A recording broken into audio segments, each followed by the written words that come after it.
Welcome to the Practical NLP podcast with me, Andy Smith. In this podcast, we get the final pieces of the Milton model. Because these patterns were originally identified in academic linguistics, the names of the patterns lead people to think that they're more complicated than they actually are. But when you understand a pattern like the next one, switching referential index, you find that it's really quite simple. All the pattern does is, it starts off the sentence with one subject and then you change the subject halfway through, usually to make it more relevant or more distanced from the listener, whichever they need. I was quite nervous when I first started presenting, but I found that you relax as soon as you get into it. If you're expecting a bit of a tussle over this one, just take a moment to review the issues and I'm sure we can go into it in a positive frame of mind. If people aren't quite sure about this pattern yet, you can go back and identify where I snuck in a couple of examples without explicitly identifying them when we first started talking about switching referential index. Will people spot them? I'm sure you will. One more thing about switching referential index. Some people habitually do this when they're talking about their own feelings. Well, when that happened, you feel upset, don't you? When I hear that, I wonder if they're attempting to dodge ownership of their own emotions by projecting them onto someone else. Maybe that's what it is, or maybe it's just a habit they've got into. If someone does that a lot, you feel railroaded, and you get to the point where you think, I wish this person would take responsibility for their own feelings and stop trying to legitimize it by trying to make out that I'm feeling the same way. Well, you might not, but I sometimes do. Now, I'm not sure I mentioned earlier on that the unconscious mind doesn't process negation. By negation, I mean the idea of not something. You know that British tradition where people take their young children to the supermarket to punish them? You know what I'm talking about.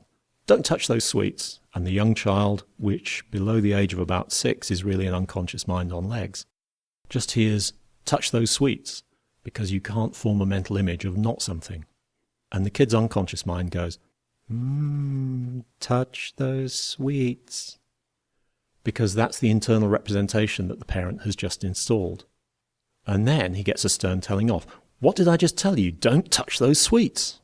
And the kid starts to cry because now he's in a double bind. He gets told off if he touches the sweets, but at the same time he really wants to, because what his unconscious mind is taking from what the parent says is that image.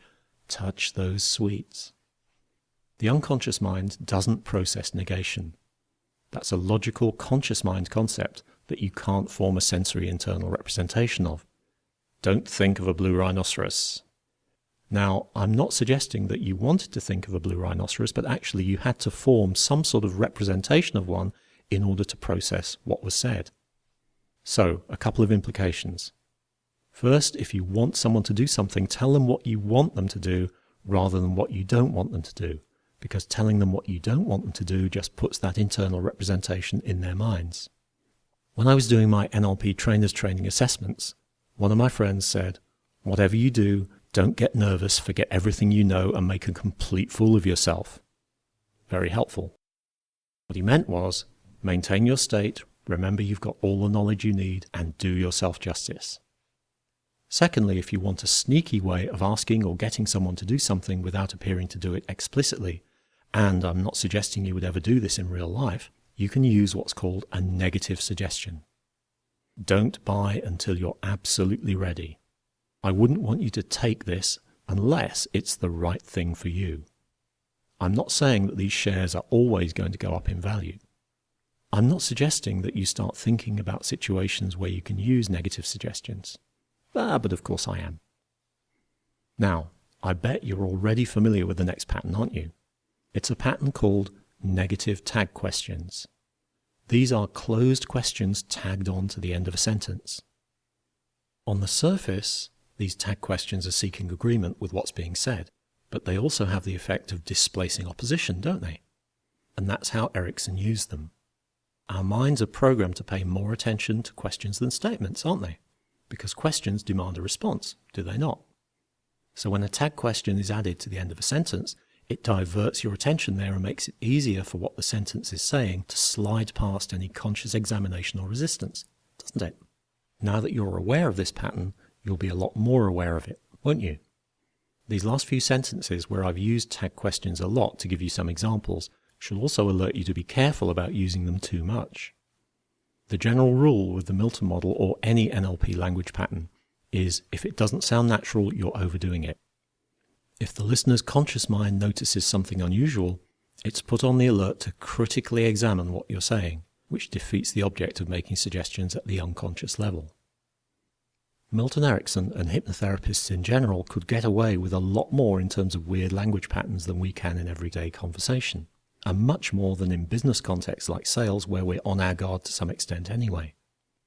When a client goes to see a hypnotherapist, there's an implicit contract that whatever the therapist says is designed to help them. And also, people expect hypnotherapists to say strange things. Not the case in everyday life. With the tag question pattern, also be careful about using it if you're asking a question where you actually want a truthful answer. If you ask an interviewee, "You've done this before, haven't you?" they might be tempted to say they have, just to go along with your suggestion. Now, here's a pattern that delights in foxing most students of NLP, because usually, in my experience, the explanations are a bit stingy with good examples of how you can actually use it. But this audio wants to be the best NLP home study program anywhere, and it knows its job isn't done until you understand every pattern and how to make that work for you. This pattern doesn't help itself much by concealing its usefulness behind a name that isn't much help when it comes to describing how the pattern works and when you can use it. Selectional restriction violation. It's keeping its cards pretty close to its chest, isn't it? All it means is this: attributing qualities or actions to something that cannot by its nature possess them, especially intentions or feelings to inanimate objects. For some reason, most books on NLP don't want to give us brilliant examples of this pattern. I can't really see myself saying, "Your notebook has learned many things," to my students. But actually, people use this pattern all the time. Have you ever had a morning where your car didn't want to start? Well, actually, the car doesn't have any feelings about it one way or the other. It's a lump of metal. And over time, computer systems get more user-friendly. Actually, the systems don't have any feelings about the users one way or the other, but we all know what that expression means. Two things about this pattern. The unconscious mind will apply these qualities or actions to itself, finding nowhere else to logically put them. So one of my students came up with a great example in a business context. This system enjoys a lot of advantages over the competition. Yes, you could just say it has advantages, but why not get the word enjoy in there and psychologically prime the customer to feel a little bit better? Secondly, this pattern appeals to animism, the primitive idea that every object has a mind, which is the way a child thinks. So using this pattern has something of an age regression effect, which can be useful if you want people to see the world more vividly, be more creative, or not overthink things. You may want to jump back to the beginning of this section to find the examples of this pattern that I've concealed in there. They actually do want you to find them. And your audio player won't mind because the selectional restriction violation is its favorite part of the whole program, for obvious reasons. So that's the Milton model. If you were studying this with the aim of becoming a skilled hypnotherapist, what you would want to do now is to practice putting these patterns together in different ways, and practice making them up as you go along.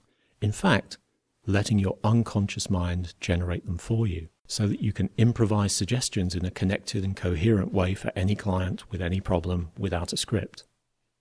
If you want to use the Milton model in a business context to increase sales or lead your team better, or you're a teacher, a manager, or a coach who wants the most effective ways to communicate belief in people's capabilities, or a sports psychologist who wants to get the athlete into the best possible frame of mind to compete, here's what I suggest you do. Get a notebook small enough to carry around with you. Allocate a separate page to each pattern, and write down any real-life Milton model examples you hear that are relevant to what you want to do with them. In fact, just write down any good examples at all that you hear or think up, because it's the structure of the pattern that's important, not the content. You can always substitute different words into the pattern to make it relevant to your purposes. If you're taking a live training, bring your examples into the course with you. Doing this kind of practice is the most important quality that distinguishes the star performer from the average. One final word about the Milton model. When you're using it, you need to pay attention. Erickson had exquisite sensory acuity. Not in the sense that he had eyes like a hawk or ears like a bat, but just that he noticed what was going on with the people that he worked with. So he noticed state changes, speeding up or slowing down of breathing or even heartbeats, skin color changes, and so on. These subtle changes told him when his clients were going into or coming out of trance, when a suggestion was particularly effective, and so on. That gave him a feedback loop that told him to do more of a particular kind of pattern, when to change tack, when to do a pattern interrupt, and so on. Other people thought he had almost magical powers. He was just paying attention. In the same way, when you use Milton model patterns, make sure you're not firing blind. Pay attention to the effect your words have. And remember that you're in a conversation. Your Milton model patterns should make sense in the context of the conversation and flow naturally from the other person's responses. That way, what you say will seem natural to the other person, won't jar the conversation off track, and the patterns can get on with doing their jobs. That's it for this week's podcast. Next episode, we'll be learning about how to use and generate metaphors. In the meantime, move that bit closer to a golden future by visiting nlpwebstore.com and grabbing the free downloads, or subscribe to the Coaching Leaders newsletter at coachingleaders.co.uk. See you next time.